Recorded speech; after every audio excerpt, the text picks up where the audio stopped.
Eu recebi uma ligação do hospital, falando uma suposta consulta para o meu filho. Essa atendente que estava do outro lado, ela falou assim: "Você sabe quem está falando?" Eu falei: "Não, aqui é a filha do fulano de tal, que você disse que é seu marido". E foi quando ela contou a história dela, da mãe dela, do pai dela, que eles viam como uma família normal. Ele vivia com a esposa e com os 2 filhos, e mantinha eu como amante. E o meu mundo ali desabou. É como se tivesse aberto um buraco no chão e eu caído dentro.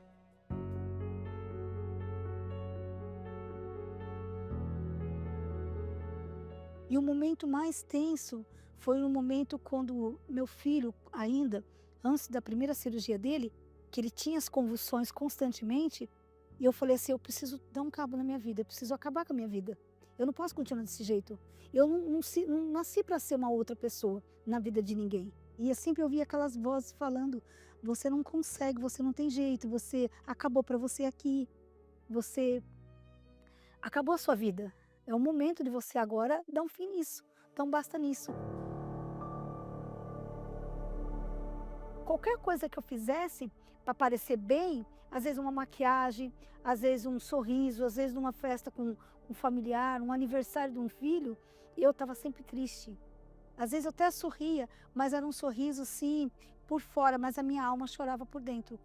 E toda vez que eu chorava, vinha aquele desejo de acabar com a minha vida. Eu vi um carro na rua e tinha vontade de me jogar embaixo. E onde a gente morava tinha a linha do trem. Eu cheguei a caminhar até a linha do trem para me jogar quando o trem passasse. A voz que eu ouvia falava que eu não ia ser feliz, que eu não ia conseguir estar com ninguém. Mas assim, quando era para me tirar minha vida: "Olha, você consegue, pega aquela faca. Pega aquela faca que você consegue". E eu cheguei uma vez tentar cortar o meu pulso, mas eu não tive coragem na hora.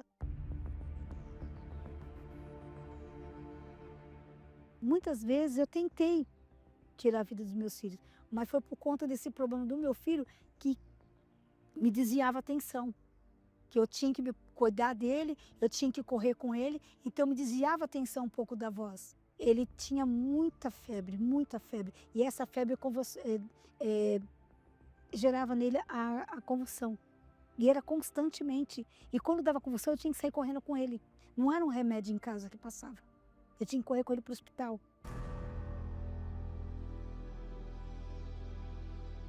Eu coloquei um fim no relacionamento e me envolvi com outra pessoa. E essa pessoa, o que aparentemente iria cuidar de mim, iria cuidar dos meus filhos, ia dar pra gente todo o aparato que a gente precisava, né? Toda a estrutura que a gente precisava familiar, que eu via que ele era uma pessoa assim que ele era muito presente na minha vida, né? Mas isso era tudo no começo. Aí com ele eu me casei, foi meu pior pesadelo. Porque os meus filhos já adolescente, eles brigavam de tapas, de paulada, de ameaças, de faca. Foi que quando eu desencadeei cada vez mais a depressão. A depressão começou a me acompanhar cada vez mais forte. Aí a voz falava: "Você viu como que ninguém vai cuidar de você?". E aí foi quando eu coloquei um ponto final nesse relacionamento. Eu comecei a beber, eu comecei a sair com pessoas, com várias pessoas ao mesmo tempo. As pessoas me chamavam para ir para a festa, eu ia. Uma vez eu tinha bebido tanto, mas tanto mesmo, que eu cheguei em casa, eu não conseguia nem abrir a porta de casa.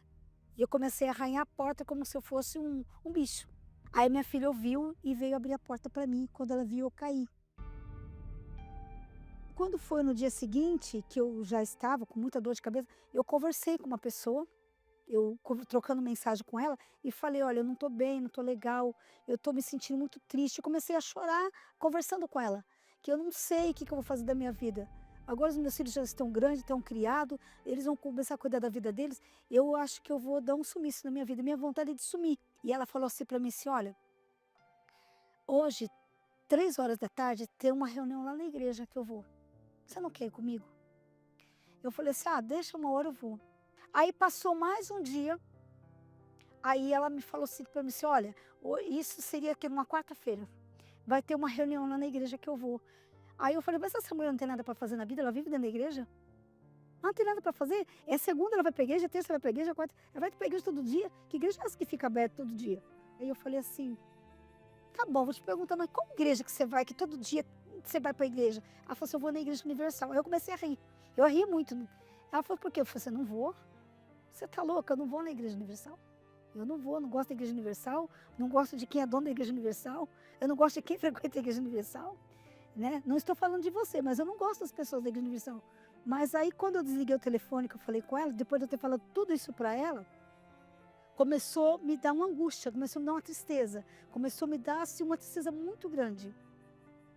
Aí ela falou assim, aí começou a vir na minha cabeça o que ela tinha falado para mim, que 3 horas da tarde tinha uma reunião que ela ia. Aí eu saí da minha casa e fui andando. Eu sabia que tinha igreja, que aonde que era a igreja. E eu fui andando. E quando ela chegou, quem é que estava lá? Estava lá. E eu cheguei primeiro do que ela. E na hora que começou a oração ali, o pastor, ele veio na minha direção. E ele, daquele momento, ele começou a orar. Naquele dia que ele orou, eu não dormia já fazia uma semana. Porque eu bebia, eu não comia, eu vivia para noitada. Eu senti já sair dali leve. Parece que tinha tirado um saco de cimento das minhas costas. Essa era a sensação que eu tinha. Eu fui para minha casa, mas eu já comecei a rir. No caminho eu fui rindo até em casa. E eu fui no domingo. E comecei a ir. E aí quando foi uma semana depois eu me batizei. Eu ouvi falar do batismo das águas. Eu me batizei. E quando me batizei, que o pastor falou para mim, ele olhou para mim assim, você tem certeza? Você tem certeza que é isso que você quer? Eu falei, eu nunca tive tanta certeza na minha vida. E foi a partir desse batismo que eu me batizei, que logo veio o quê? A pandemia. Que aí eu comecei para a igreja, aí começou a vir, né, aquelas mensagens, as portas de comércio fechando, lojas fechando, aí que eu chego na igreja, o que está fechada? A porta da igreja. Eu entrei em desespero.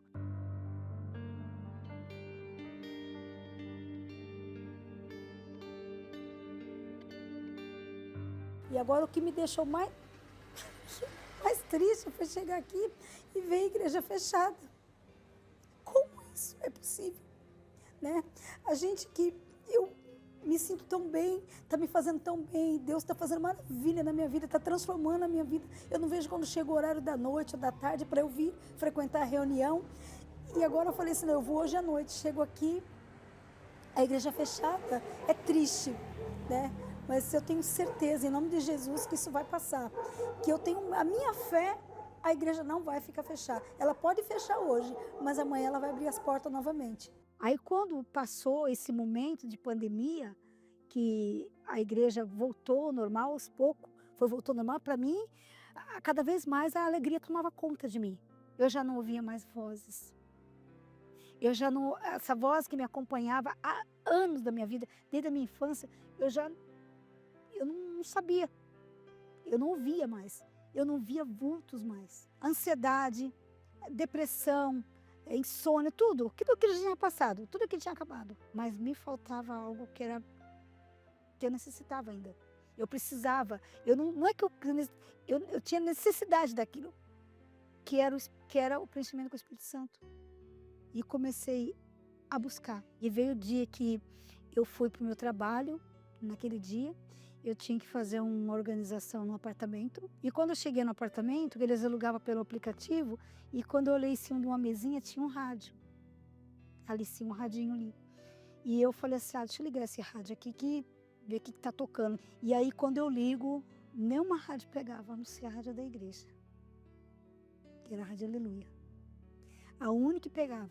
E ali começou, eu não me lembro agora a música, mas uma música que tocou ali, que eu tinha ouvido na igreja, aquela música. E foi naquela música que eu comecei a fazer uma oração. Aquela música era uma oração. E foi na hora que eu percebi, eu estava buscando a Deus. Eu estava louvando, eu estava buscando a Deus. E naquele momento eu fui batizado com o Espírito Santo. Porque quando terminou aquele período, que eu era por volta mais ou menos umas 9 horas da manhã, que já era quase 10 e pouco. Eu estava ali. Eu não sei quanto tempo eu fiquei ali. Eu sei que eu fiquei muito tempo ali. Eu não queria mais parar de buscar. Que aí tinha a varanda, a porta, o balcão eu abri, e as pessoas falavam lá de cima e fazia eco lá embaixo. Eu queria gritar. Eu gritava, eu queria rir. Eu ria e chorava. As lágrimas desciam. Eu olhava no espelho do apartamento, as lágrimas escorriam. Mas não era uma lágrima de tristeza. Não era mais tristeza. Era alegria. Era felicidade. E é essa lágrima que eu tenho até hoje. Que quando eu choro, é alegria. Não é lembrar da tristeza. Porque tudo aquele buraco foi fechado. Ele foi selado. O Espírito Santo, ele preencheu tudo. Todo aquele vazio que eu tinha na alma, acabou. Eu tinha, assim, aquela intimidade de falar com Deus. Eu sabia como chegar até Deus. Então, meu filho foi curado, né? E hoje, graças a Deus, ele nunca mais teve esse problema. Hoje ele anda normalmente. E aquela Valdete que vivia triste, abatida, que vivia sempre com uma voz do lado dela, falando que ela não tinha jeito, que ela não ia conseguir, não existe mais. Aquela lá acabou. Hoje, eu sou uma nova Valdete. Hoje eu sou uma nova pessoa. Porque tinha jeito para mim, sim. E teve jeito para mim. E assim como teve jeito para mim, também tem jeito para você, se você estiver passando pelos mesmos problemas que eu passei, ou até diferente, mas se você estiver tendo assim com ansiedade e achando que você não vai conseguir se livrar dessa ansiedade, eu digo para você, você vai conseguir, porque eu consegui, passei por todo esse processo. E hoje eu estou aqui para falar para você, se teve jeito para mim, tem jeito para você, porque depressão tem cura.